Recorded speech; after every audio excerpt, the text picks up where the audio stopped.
Oh, it's reversed. Okay, I'm gonna have to fix it.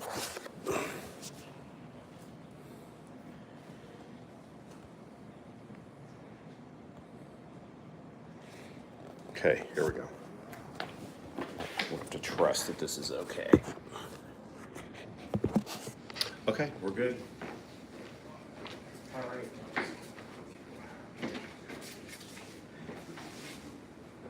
All right, our next speaker is Tim Scherrer. Tim is a retired lieutenant colonel, serving 28 and a half years in the Army Reserve as an intelligence officer. He retired in 2015. During that time, he served as a counterintelligence section chief, basic training command commander, or company commander, briefer to a four-star general during Desert Storm, asymmetrical threat chief for a unified command after 9/11, and then he taught command and general staff college for a decade, raising to be the head of the school. He's also past assistant professor of military science at the University of Missouri Columbia, where he created their military history program. Tim holds a Bachelor's of Art and a Master's of Art in History from Truman State University. He's been an MVPA member for 25 years, and he owns the following vehicles. A 1941 Slat Grill, a 1942 Ford GPW, 41 Dodge WC-8 radio car, a 1945 Dodge WC-51, 45 M29 Sea Weasel, and most relevant, 3 M3A4 handcarts. Four of them, I'm sorry. No, I just got And an M1A1 mortar cart and an RL35A rail cart. He's published textbooks with his most current being the United States Military Handcart from World War I to Korea. So with that, we'll turn it over to Tim. Thank you, Tim. Thank you. Okay, so today we're going to be talking about the military handcart, and really from World War II to Korea. This is a book that I just recently launched, and this book was a lot of fun to write. I've had quite a bit of help. So here's what we're going to do today. We're going to talk about the evolution of handcarts, some key figures in the evolution of the military cart, the findings of the infantry test board results, why were carts used and then discarded. I'm really only going to talk about U.S. handcarts, and just be aware that the chronology is not in a straight line here. It's going to jump around because things were developed at different times, and to try and keep the threads in straight lines, I have to jump around quite a bit. A lot of thanks to Craig Johnson, Mark Van Claveren, and Robin Bartel.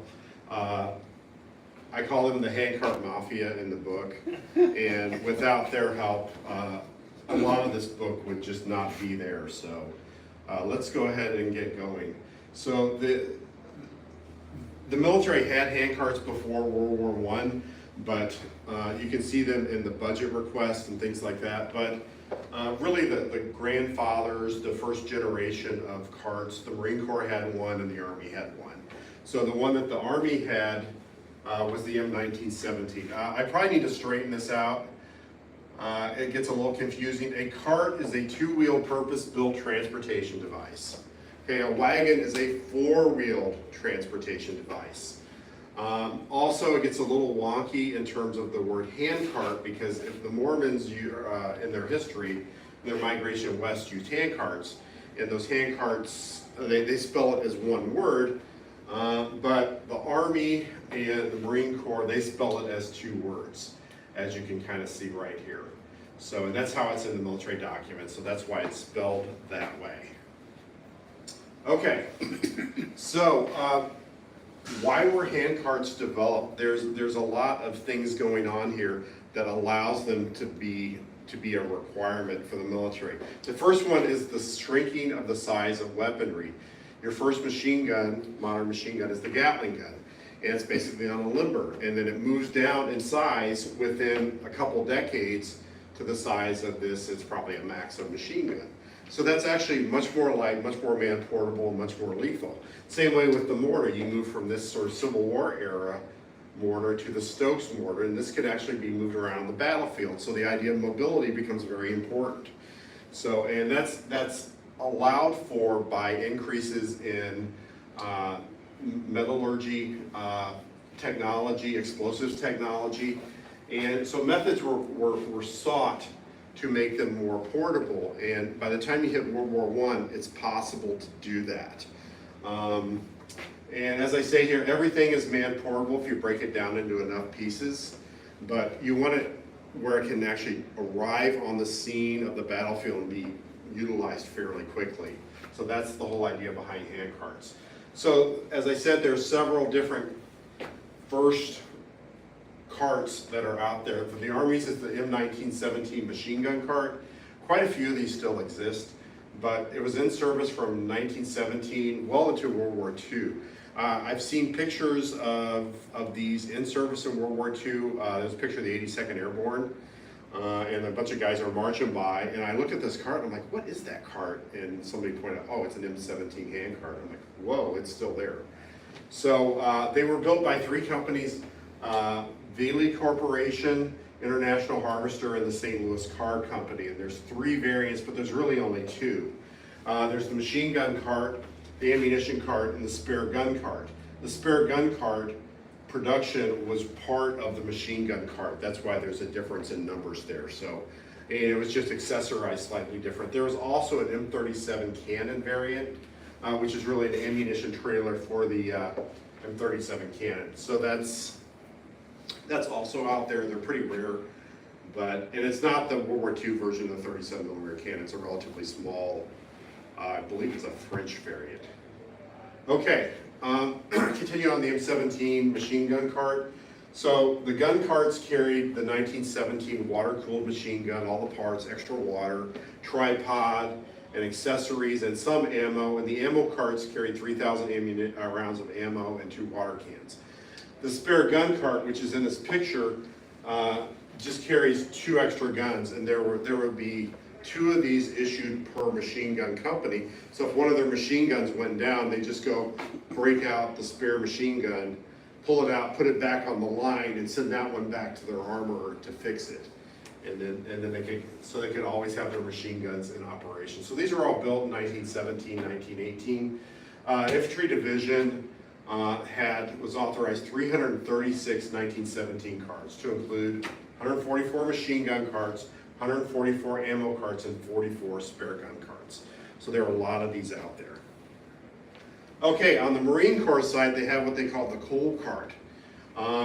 So it was a small cart with pneumatic tires. The body was roughly 18 by 24. None of these survived that I'm aware of. I contacted the World War I Museum, and they didn't have any information. I reached out to the Marine Corps Museum. They didn't know anything about it. So there may be one out there, but I'm not sure where it is, and I've looked. So, but again, it's got the larger, at this point, they call these motorcycle tires. We would call them bicycle tires. So it's got a little bit of a suspension from the pneumatic tires, straight tongue. It's collapsible, so it was easy to transport, which is good for the Marine Corps. These were all built by the Quartermaster Depot in Philadelphia, and then maintained and used up really until 1942 in various capacities. And you see in like the 1935 budget, we want to buy all new tires for our hand carts, things like that. So you can kind of follow along, or maybe some of them got broken and they had to build new ones. So there may be, a budget in there for purchase of 10 new hand carts, which all of those were built in-house by the Marine Corps Depot there. So the coal cart is named after this guy, Edwin Cole, Marine Corps officer. He was born in Boston, and he passed away while commanding the 6th Machine Gun Battalion, died of wounds in the hospital later. But he had an engineering background. He went to Harvard, and he actually wrote a book before he was in the Marine Corps called the Field Manual for Machine Guns. And eventually the Marine Corps pulled him in and gave him a direct commission, and he became a machine gun battalion commander. But he recommended in the book that there be a small cart with pneumatic tires to move the troops to the front, with troops to the front line. And he's really the brains behind what became the World War II carts later on. The Army was stuck in more of like a wagon style, and they finally get out of that about a decade later, but really Cole is the grandfather of the U.S. military cart. Okay, so just kind of going through some other things. I'm gonna jump into the Signal Corps, 3 different variants of carts for a little bit. So the original World War I reel carts that they used, and these would be for laying wire and pulling back collecting wire, would be the reel cart. And again, these were wagon style ones used by the Army. They had a 6-horse cart. This is actually being pulled by some sort of truck, maybe a Liberty truck. And during World War I and World War II, wire was the primary means of communication. Radio in World War I was really just a toy that didn't work very well. World War II was much more effective, but the vast majority of communications goes by wire. So this thing, it's listed, this is one of the photos I pulled off the National Archives, and it's called a reel cart. I call it the you first. You go first on this. Somehow, you climb up there, and I guess it's for lookouts or something like that. But anyway, it's listed as a reel cart in the photo caption. Maybe it's miscaptioned, I don't know, but kind of a fascinating thing. So at the end of World War I, they decided to go with something kind of more along the lines of the Marine Corps coal cart for pulling wire. And that's when they came up with the M16 reel cart. Now this comes into service, this appears in the 1919 supply catalog, so my guess is they were probably made or designed 1918. They come online, and this is really what the military uses up until the middle of World War II. They were produced by a bunch of different companies over 20 years, the last ones being the Jacobson Lawnmower Company, which is going to circle around a little bit here in a minute. But the last contract was in 1942, and they were replaced by the RL-35A. And these were both used by the Army and Marine Corps. You can see in the line item budget request from like the 1930s, the Marine Corps is wanting to buy these, things like that. Or they need to buy, replacement tires, replacement parts, or new ones, things like that. So, okay, so by the mid-1930s, the RL-16 was considered too light of a cart. So they started testing and trying to come up with something new. And so they developed the RL-35. These tests were being conducted in the 1930s. The Infantry Handcart Board in 1935-1936 had a request to test the new models of infantry carts to see if they could work for the Signal Corps, and it was a disaster. If you look at the pictures, you're like, really? You're trying to do this? It didn't work. It didn't work at all. So they continued to develop it, and these were developed by Fort Monmouth, which is the Signal Corps Center. And finally, the prototypes, which these are the photos of, were tested in 1939. And by 1943, it evolves into the RL-35A. And here's the RL-35A. These were produced from 43 to 45 by the Johnston Lawnmower Company. Now, the Johnston Lawnmower Company, based out of Ottumwa, Iowa, was actually owned by the Jacobson Lawnmower Company. It had been bought a few years prior. And Jacobson had got a bunch of other war work, so they farmed it back out to Johnston. Johnston mostly produced home mowers, where Jacobson produced commercial mowers. But if you look at what a lawnmower looks like about that time, that's kind of what these almost are, like the old reel push mowers. Random factoid, Raider O'Reilly's dad worked at Johnston Lawnmower Company during World War II, so you can fact check me on that one. But they had 2 contracts, and I'm estimating they made about $3,500 carts.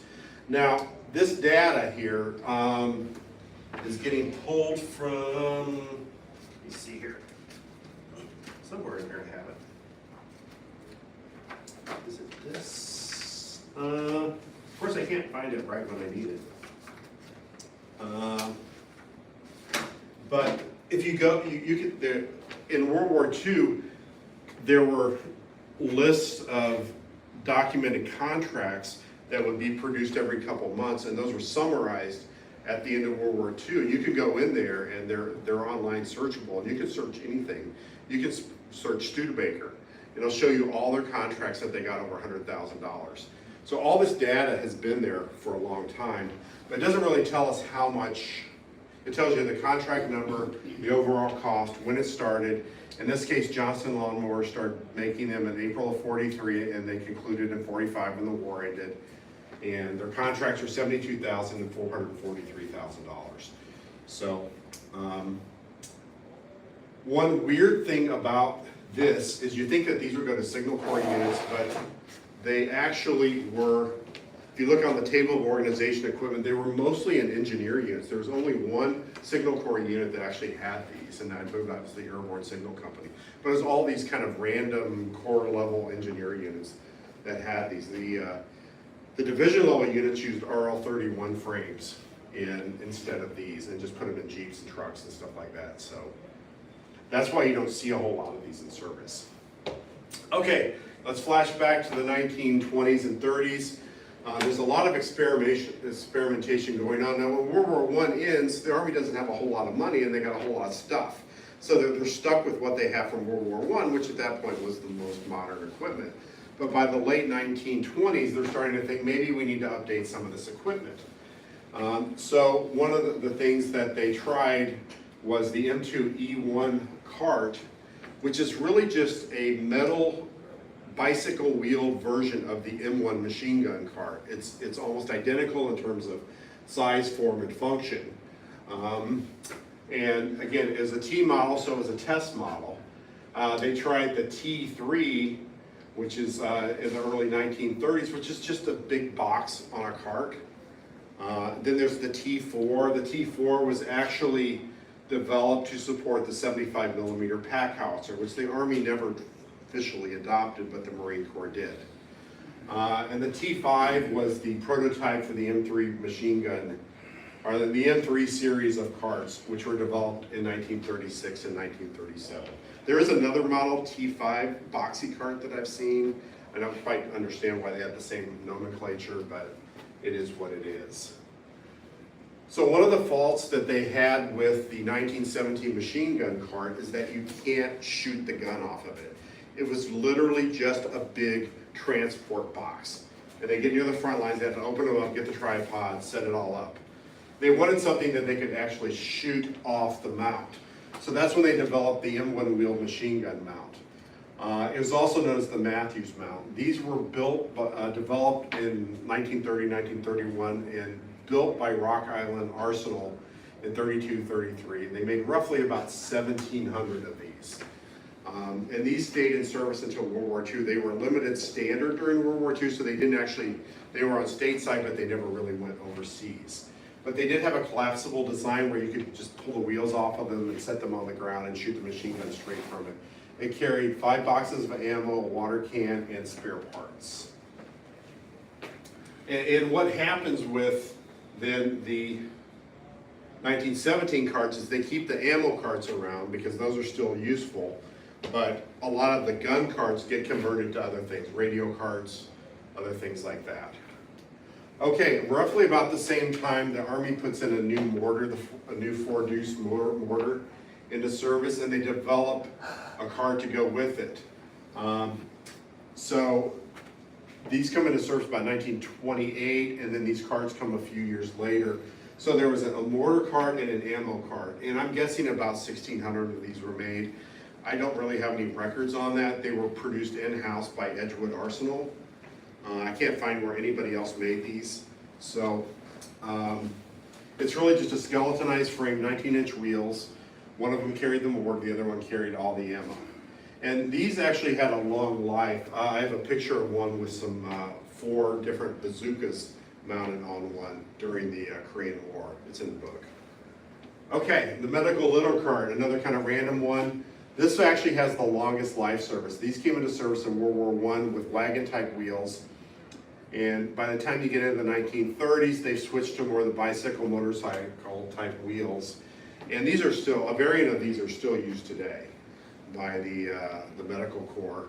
I couldn't find a contract value for these, but during World War II, if a private ran over one with a Jeep, they'd have to pay $30 to replace it. Okay, so everything in the Army should be, that they purchase should be driven off of a requirement. Like there's a tactical or field requirement for this. And so in 1935, the infantry was looking at mobility. It was very important that they could move around the battlefield, and tanks were coming into service, armored cars were coming into service, but it wasn't quite developed to the World War II level. So the plan at this point was to mount motorized troops on the 1.5-ton truck. And so everything was driven off of literally driven off of the 1.5-ton truck, all the requirements were, as we get into this. You know, half tracks eventually come around, but they're not there yet. So the hand cart's purpose was to move heavy weapons from the dismount point about 3 to 5 miles, where they would drop, the trucks would drop tailgate, and they would pull out their carts, and then they would move to the front lines. They weren't really meant to roll into battle, at least the trucks weren't. And the primary user of the hand cart, if you look at the weapon systems, is the weapons company of an weapons company of an infantry battalion, because they're the ones that had 81 millimeter mortars and the 1917 machine guns.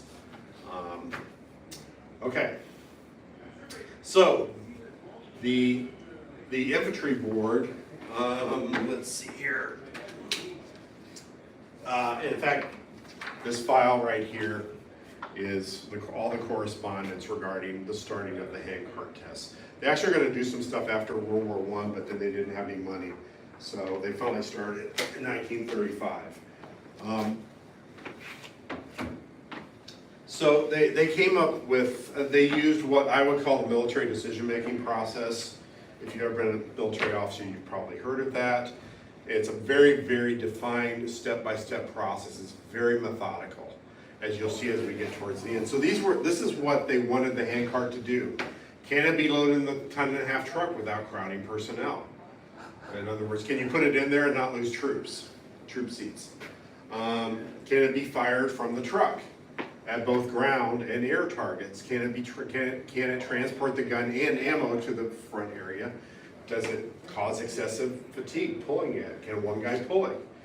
Can it transport the 30 cal, the 50 cal, the 37 millimeter cannon? Yeah, right. Even the 50 cal is a bridge too far with this one. And does it have a high payload ratio to, is the ratio of payload high to the size and weight of the cart? So they actually tested 6 distinct models of the cart. They used 3 existing designs. They pulled a Marine Corps cart. They used the T3 cart, which is basically a box on wheels. And they used the M1 machine gun cart, wheeled machine gun. And they had several new designs in there. The and I'm going to talk about all of these here in just a second, but the Wells-McFadden, the wheel axle assembly, and the Negrado carts. So here's the Wells-McFadden cart. As you can see, it's just kind of a big box. And you can see how clumsily the machine gun is just kind of laying in there. So not a particularly great design. The 2 officers that designed this, apparently this cart was already in testing, so they just continued it on into the hand cart tests. The wheel and axle assembly might be a little bit hard to see, but here's your machine gun. It's literally just an axle that you mount onto the front of the tripod and lock the rear in place and pull it along. So, and actually this one did fairly well in the tests. And then there's the Negrado carts. Major Sidney Negrado was an officer that was assigned to Fort Benning at the time, or Fort Moores as it's now known today. And he came up with this design for a cart. And he had I'll talk about him in just a second, who Sidney Negrado was. But he designed this square framed cart with bicycle tires, and he made 2 different models and out of 2 different substances. So they were made out of mild steel aluminum alloy, and Alcoa donated all the aluminum for these. And then there was a straight tongued cart, and then there was a cart with the tongue that actually had a hinge in it. And so you could actually drop that down and the cart would sit level, and you could sit on the drawbar and shoot the machine gun. So, and so who is Sidney Negrado? This is the only picture I could find of him. I believe this is him right here. But he was an officer assigned to Fort Benning during the test. He grew up in New Orleans, and then he worked for the U.S. Navy during World War I in the early years as an engineer, and eventually he gets pulled into the U.S. Army as an infantry officer, and by this point he was a major, and he actually designed and patented a 30 caliber machine gun, AAA mount, and a bunch of other things. And he actually goes on during World War II, and he's the chief of the war room for 3rd Army under Patton. And then after World War II, he stays in the service. He's the first professor of military science at Kent State University, which I went to Kent State to try and get a photo of him, but they had a little fire in their RTC building about 1970, I believe. So I think they lost all that stuff. But he commanded Fort McClellan. He retired to Upper Virginia, and he's actually buried in Arlington Cemetery. But so he's a guy that was at the post, Fort Benning, and designed the cart that actually eventually wins the competition. So this is the decision matrix that the infantry board used. In fact, these are the results of the infantry board test. You can see how much time and effort they put into it. But in the back of this, there's this decision matrix, and they rank them from best performer to worst performer. And the top performer is the Negrado cart made out of magnesium aluminum. And they said it not only met all the criteria, but it was actually better. The steel cart, they said, was just fine. Again, they're smoking crack with the 37 millimeter cannon. You have no idea what they're saying about that. But this was the clear winner. And the wheel of axle assembly was next. And the poor Marine Corps cart down here is very sad. It actually ended up in the bottom of the competition, last place. So I don't know if that was just a little inter-service rivalry or hard to say, but it only met 3 of the criteria, but this one met 8. So so then that goes back to the infantry board, and then the infantry board puts out another document and says this is what we want the handcart to be based upon those results.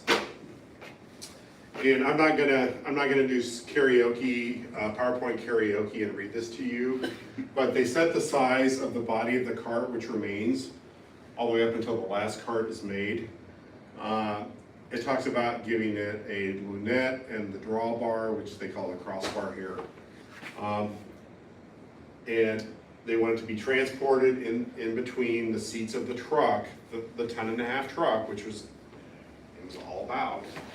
And it could be towed by 2 men cross country, not more than 4 miles an hour. That would be moving pretty quick, moving this at 4 miles an hour. And they kind of got wrapped around the axle about, they could either use puncture sealing inner tubes, and they're also wanting to use these sponge rubber filled pneumatic tires. And you see those in there, and I don't think that ever really existed. And it's in the correspondence, but it doesn't really ever appear. And you see this one is the Negrado cart with the bent tongue on it, where then you could sit on it and shoot the machine gun. So this is 1936. So then that goes up to the Ordnance Board. The Ordnance Board then writes the specifications that then go to Rock Island Arsenal. And this is the report that they sent. So, and they accepted the infantry board recommendations, and then they added several things. It had to be capable of shooting a 30 caliber machine gun, land and air targets. I had carried roughly about 12 boxes of ammunition. Had to have 50 caliber mounting brackets. Now, the 50 cal cannot be fired from this, and this is a problem that develops later that causes that particular cart to get dropped. Then there's the 81 millimeter mortar cart also. And they also recommended that it come with a canvas cover and 2 drag ropes, 6 feet long. And they did not have a preference for whether it was going to be made of aluminum or soft steel. They just said do what you need to do based upon cost. They performed roughly about the same. They preferred aluminum, but they went with the soft steel. So then Rock Island, a few months later, develops the T5 prototype cards and starts testing them to see what they need to do to put them into full production. And they were made of aluminum alloy, 19-inch tires. They made 3 different types. And eventually that becomes the standardized M3 cart, which I'm gonna hit in a second, but I got another thing to talk about, and that's the Howie machine gun carrier. Again, people say this is the early Jeep, and after researching this, I think a little bit differently about this. It was developed on the heels of the handcart board. This was actually tested the year afterwards. It was designed to be carried in a 1.5-ton truck. Doesn't that sound familiar? That was one of their criteria. And people call this an early Jeep. I call it a motorized handcart. If you look at the very front of this, this looks exactly like an M1 wheeled machine gun mount. The box array on there. And there's gonna be shots fired here. This is not a Jeep prototype. This is a motorized handcart. Because the only thing it has in common with the Jeep is it has 4 tires and a Bantam motor. Other than that, this is not a Jeep. And in fact, you look at the Barney Bruce quote, the belly flopper looked nothing like any automotive man had ever seen before, a cross between a kid's scooter and a diving board on wheels. That's because it's a handcart, a motorized handcart. Again, shots fired to the Jeep crowd. This is not a Jeep predecessor, I don't think. So they go into production. Rock Island Arsenal's making all of these. They're using the larger bicycle type, I believe they're 18-inch rims, and they're made out of aluminum. So this is the configuration for like the first 1,000 of these that are made. And eventually they change the design. So the M3 is the standard utility cart, the M4 is the 30 cal cart, the M5 is the 50 cal cart, the M6 is the 81 millimeter. They made about 1,000 of them. Pretty much everything about this is standardized in terms of the sizes. In the meanwhile, this pattern cart is actually made by the Navy Gun Factory in 1941, and I'm pretty sure that they were meant for mortars because the Marines had their own carts. They didn't really have a need for these machine gun carts, things like that, and I think that makes perfect sense based upon something else that happens later also. So here's the standardized cart. Finally, Rock Island's still making them all 1939 to 1940. They're all made of aluminum. They actually have the tires with the aluminum rims with the holes in them during this time frame, and that continues up until they switch to steel. But they didn't make any from 1941, 1942. And then eventually, when Rock Island gets back in the business, they decide to switch to steel. And they don't put the reinforcing ring around the top. And there's a changeover, roughly about 13,000 from when Rock Island stopped making them, and then they switched over to having the different contractors make them. Now, they were designed to be a universal cart, so you didn't have M3, M5, M6 models, or M4, M5, M6. They just had a bunch of holes, and how you accessorize them with the different mounts determined what kind of a cart it was. So that way, you didn't have to have specialized carts everywhere. They were all universal, and you could just accessorize them for whatever purpose you needed. And there's a changeover to the Firestone 6-spoke wheel, 12-inch wheel from the aluminum wheel. Again, I can't figure out exactly why, other than steel's cheaper. Now, the Rock Island Arsenal is located right across the river from John Deere. And my guess is maybe some Firestone reps were at John Deere and went and talked to the Arsenal, or maybe they solicited something from them. It's an unusual size, although there are tractor tires, front tires that are 4x12s. So, and you can see the agricultural tread on these, which I'm not sure why you need that on hand carts, but there's several different tire designs. But there were a small number of M6 carts that were made in 1944 by John Wood. And I feel pretty certain, based upon the requirement that the Naval Gun Factory made, that those are mortar carts for the Marine Corps. Otherwise, why would the Army make M6 carts when they can just make M3 carts and accessorize them? It doesn't make sense. Okay, here's the John Wood Company. These were all built in Muskegon, Michigan. They made a lot of like gas pumps, grease injectors, milk cans, things like that before, and they had 3 contracts. I estimate that they made 17,687 carts. Well, how do you know that? I don't for sure, but I know how many hand carts were built by the contractors, and I know the dollar amount. So you just divide those, and I came up with $106. So there may be a few more, a few less, but this is as close as you're going to get in terms of with the data that's out there right now. But there are 3 different contracts. They started July 43 and ended in December of 45 when they finally wrapped up their final contract. Okay, the next biggest one would be Truss Built. Truss Built is a door manufacturer and roof systems, and they were based out of the Twin Cities at that time. Right now they're in South Dakota. But they got 2 contracts for hand carts and another one for making doors for the government.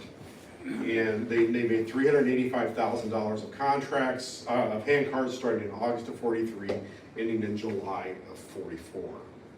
So this is the second rarest hand cart, not to be outdone by the Omaha Company. Omaha Industries. Now I searched high and low to find anything about Omaha Industries, and good luck, because all you get is Industries in Omaha.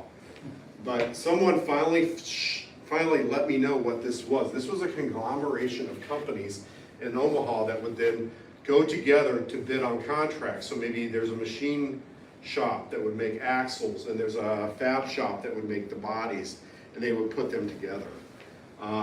So they ended up with $6.8 million in business, but in terms of hand carts, they only did $181,000, which I estimate to be 1,700 hand carts. So the rarest World War II hand cart of the M3A4 style is the Omaha, by far. And they only did 4.6 of the production, 4.6%. So how were hand carts used? Well, the requirement for the motorized and armored division eventually moves on. They don't really need them. They have Jeeps, they have half-tracks. All that stuff is in place now, but what do you do with these?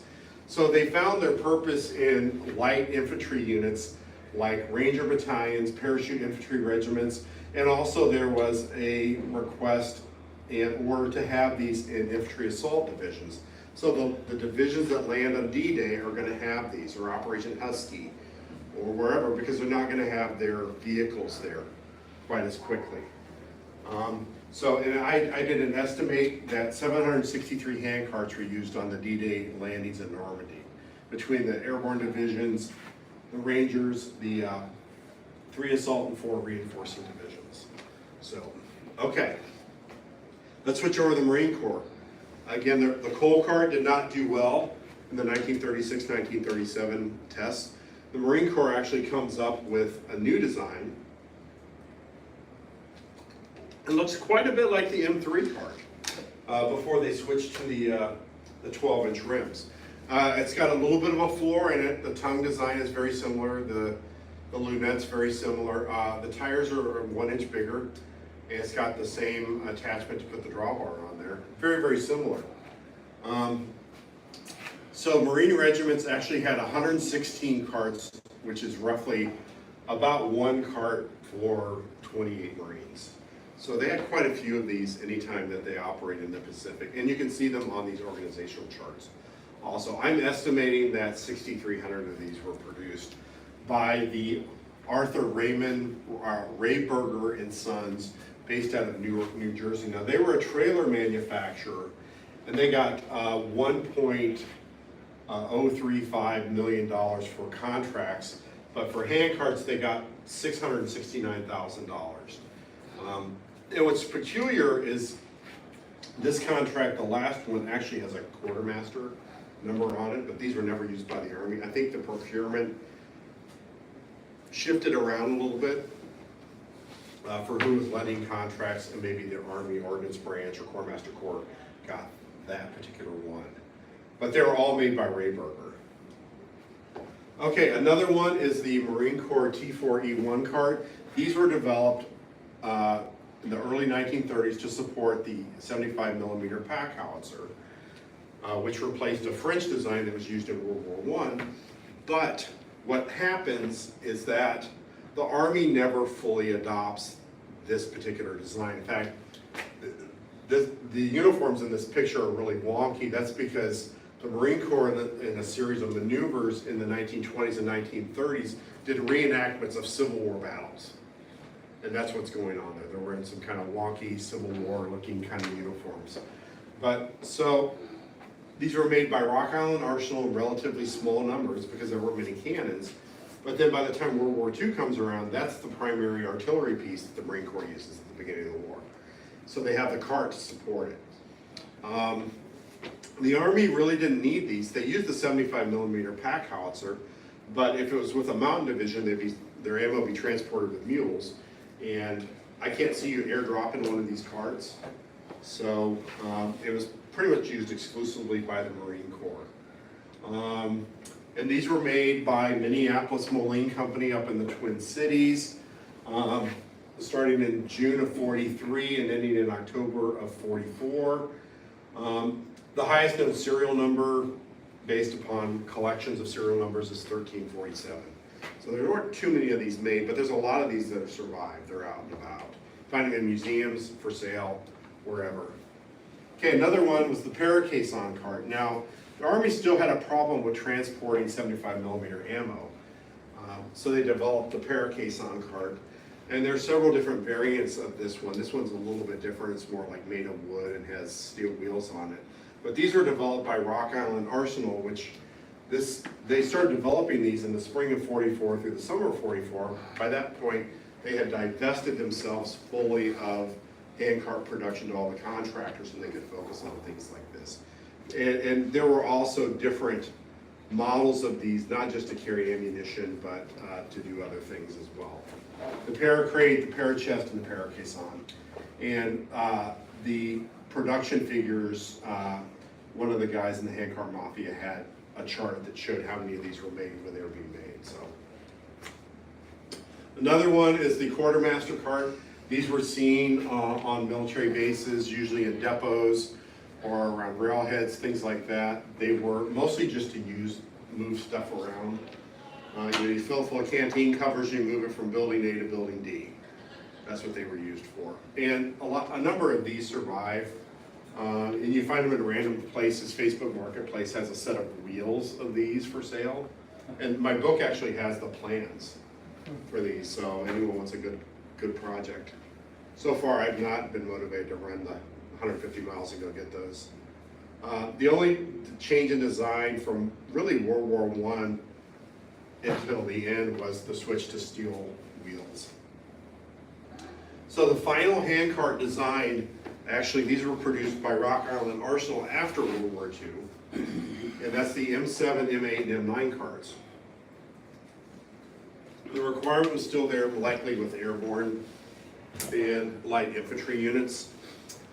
So there's the M7, the M8, and the M9. Notice there's no 50 caliber cart in there.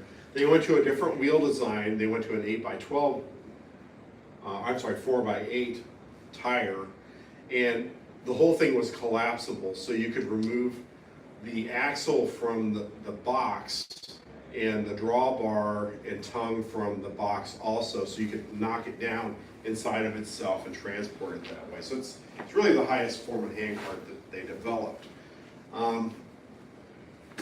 But the box size was exactly the same, and all the holes were exactly the same as the M3 A4 series carts, so that the covers still worked, all the attachments still worked on these. So these are pretty rare. I only know of a couple that are in personal collections. I believe this is Craig Johnson's, and then they'll randomly, like one will pop up every once in a while for sale, but you don't see a lot of them. Okay, so carts really by the end of World War II and going into Korea are starting to kind of fade from view. They're largely out of the inventory by 1960, for sure. The last thing I could find publication on hand carts was 1960. It was a National Guard manual on the RL-35 rail cart. But the mortar carts still, and the Marine Corps carts were still seen in Korea. but then kind of disappear after that. The mortar cart goes away because they go with a new model of mortar that's way heavier. So they're switching to things like the mechanical mule, or they're going to the Mighty Mite, smaller motor vehicles that can get the job done without these. So what's happening here and why hand carts end up going away, my theory on this is that the same thing, technology advances that made hand carts viable for smaller weapons continues to develop over the next 30 years. So you're going from the 1917 machine gun to the M60, which you can change barrels really quickly on, things like that. So they don't need all of this heavy equipment to go with it. And motor vehicles get lighter, and that's why they're not still around anymore. There are some companies still trying to sell them based upon like Segway designs and things like that. I found a few of those. But for the most part, these are generally not used, with the exception of the stretcher cart. Okay, questions? Yeah. So you were talking about I think in the European theater during World War II, some of the paratroopers were still using those original carts in the 1817 model. You showed a picture. No, I mentioned that there was an 82nd Airborne using a 1970. It was at a training base in the U.S. Oh, okay. So it wasn't a Yeah. European theater. No. Okay. No, So they- I thought maybe they were they left over from World War I or No, okay, gotcha. no, they were really limited standard by World War II. Limited standard means you can train with it, but you can't go to war with it, versus being a standard item. But they'll pop up very randomly in photographs on training bases. I think it was maybe at Toccoa even, that there was one just kind of sitting there. So, yeah. No, the Cushmans are out here have carts behind them. Where does these carts fit in their display? Is that like a make? That's a great Did question. it actually work or exist? Okay, I have a chapter in the book, much to the dismay of one of the handcart mafia members, called Unintended Intercourse. Did the handcart, was it meant to go behind the scooter? Okay, the handcart design was set in 1936. I mean, we saw the specifications. So the handcart was already set. The hole on the handcart is not a lunette. It's designed to put the drawbar in and put the pin, or the drawbar in there. That's the size. That's why it's that size, and that's why it doesn't fit real well behind a Jeep. Now the RL-37 is a different story. It's actually designed to be towed somewhat by a Jeep to a certain extent, but you can't go very fast. So the handcart was not designed at all to go behind the scooter, because the scooter didn't exist for like another 6 or 7 years. Now, the question is, what did Cushman intend to do with that? And it calls it a towing pin, and it's got a little thing to go on it, but what can you tow with a scooter? You know, like, if this thing is so great to tow things with, how come like you don't find scooter trailers even today? And I actually saw a picture of a 75mm pack howitzer getting pulled by a scooter. You know, and that's like the, hey, hold my beer thing.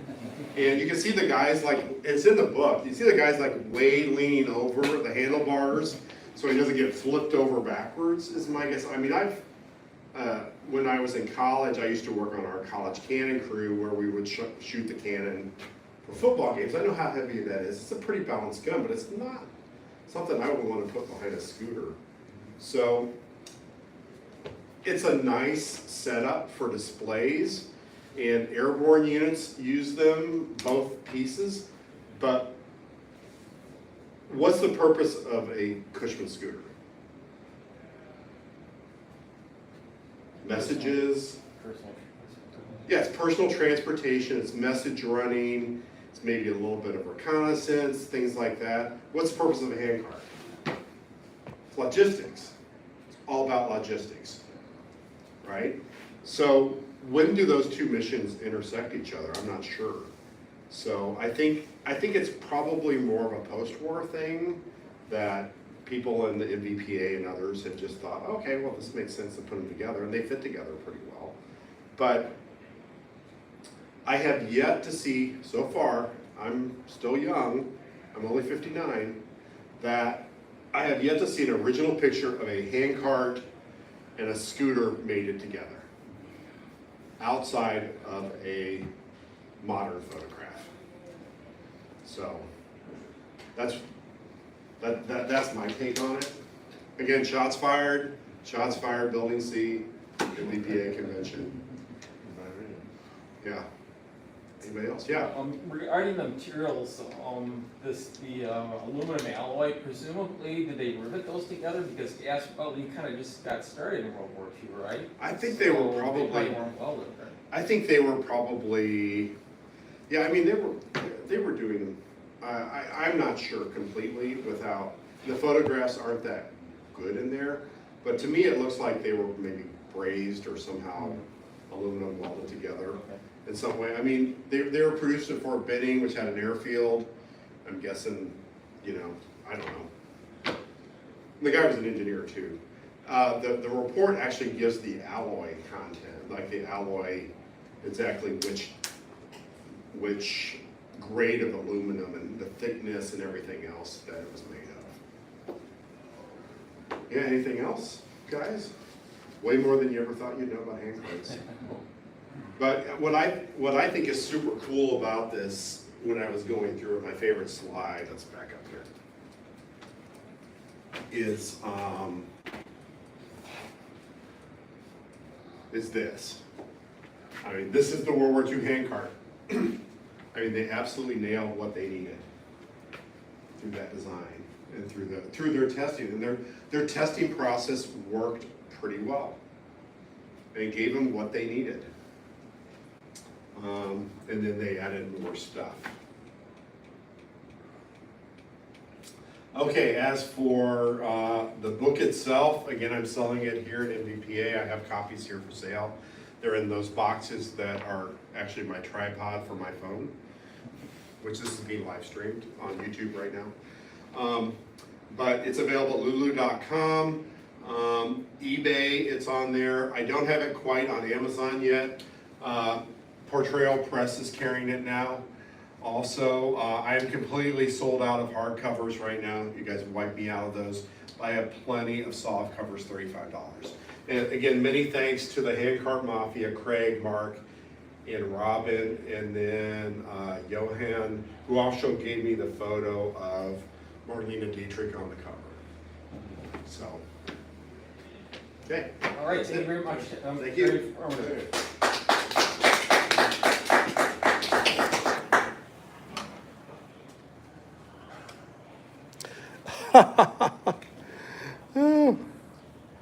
Said rotation is locked. I might not have gotten any of this. I don't know. We'll have to see.